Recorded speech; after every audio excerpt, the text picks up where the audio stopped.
Hi everyone, we're Value Before Victory with me DFA and Omar, also known as Kioma. Today we're going to be showing you our Lillia guide. We're very high on this deck and believe it's going to perform very well into the set 3 meta. Our legend for this deck is Lillia, Bashful Bloom. For 4 and tapping it, you can play a 3 might Ready Sprite token with Temporary. And this ability costs 1 less for each friendly unit with Temporary, which our deck has a lot of. Our chosen champion, Lillia Faithfawn, can also make sprites, reducing this cost. For 3 mana, you get a 3 might unit with Accelerate for 1 more and a blue. And whenever it moves from a location, it plays a 3 might sprite at the previous location. This will allow you to always be reducing your legend's ability. In addition, when moving Lillia back from battlefields, it'll leave a 3 might sprite at that battlefield, making it hard for your opponents to conquer.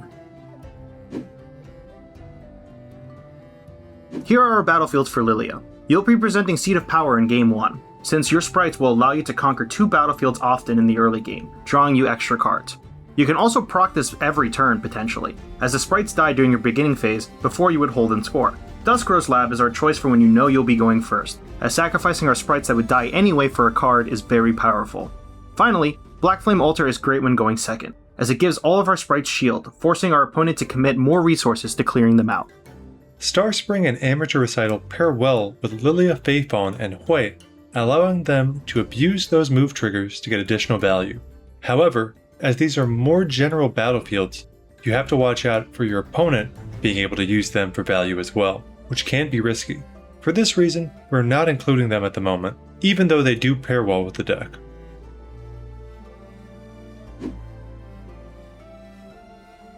As for our early game units, Lillia as a deck focuses a lot on the early game, and uses these efficient units, as well as the chosen champion, to get an early game lead.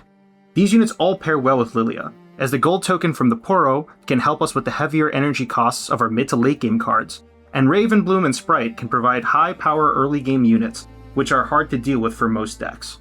For our mid game units, Sprite Mother is back from set 1, helping us get on battlefields quickly with 3 might Sprite, in addition to giving us 3 might back at base. Sprite Burst is one of the most powerful cards in our deck, giving us 6 might for 5 energy and creating 2 temporary sprites, reducing the cost of our Lillia Legend ability. In addition, because it's 2 bodies, you're able to conquer 2 battlefields using this 1 card. Hui is also our good multi-purpose tool, kind of like a Swiss Army knife, drawing us extra cards, being able to untap up to 2 runes, and getting up to 3 additional might a turn just with its move trigger. All of these combine into a unit that is good at every point of the game, allowing us to really maximize our potential. These buff and debuff effects are very important for transitioning to the mid-game, where your opponent's units will be larger than our sprites. Mask is essentially a free buff on all of your sprites, either going in or defending alone, making it much harder for your opponents to deal with them. Stupefy and Discipline also help in a similar way, but also draw a card, helping you cycle through the deck quickly, allowing for high consistency. Heart of Dark Ice is also a solid one-of, giving massive buffs to your ready sprites, allowing you to conquer battlefields being held by larger units like Rengar and Master Yi. Being green, you have access to counter magic, such as Defy and Littling Lullaby, your signature spell. These are very strong at preventing your opponent from ramping, buffing their units, or using removal on your units. In addition, Emperor's Divide and Smoke and Mirrors can be used to help protect your units from removal by hiding them at battlefields, allowing them to be used at reaction speed, protecting you from specific removal. They also pair well with your move units such as Lillia Faithfawn. Smoke and Mirrors can also combo as a way to get up to 6 might by moving in your Lillia to attack and then swapping it with the created sprite. This will create another sprite at the battlefield, giving you a total of 6 might and drawing a card, allowing you to win any combat in the early game by itself. As for our late game, it is very important to be able to score your final points after having taken an early lead. Sprite Queen gives you an additional ready sprite each turn, allowing you to push for potentially 6 might or more, making it hard to hold battlefields against you. Unchecked Power also helps by getting rid of all units at all battlefields. And with your ready sprites from Sprite Fountain, Lillia Legend, and Sprite Burst, you can combine this into a way to push for the final few points on the same turn that you wipe the board. Now to go over our sideboard choices. We'll be running 2 of each of these cards. Turn to Dust and Rocket Barrage are primarily our answers to Aurora, but also play double duty as efficient gear removal in more gear-reliant matchups, like Lucian from set 2. Rocket Barrage can also just be brought as good base clear for unit-reliant matchups, since 4 damage is a great breakpoint. As for Falling Comet, it's time to address the elephant in the room. Yes, this deck's Vex matchup can be rough on paper. Comet goes a long way to helping there, as it provides a no-power answer to the Vex that will kill her even through a Discipline. For our last unit, Vile Maw, it's a card you can bring in when you find yourself needing just a bit more top end. Ambush can be particularly tricky in this deck, since you can play Vile Maw in response to a sprite's temporary trigger, getting a hold point your opponent might not be expecting you to get.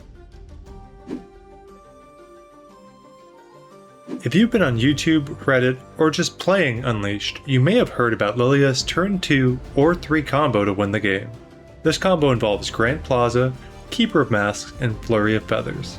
What you'll do is move a unit to the Grand Plaza.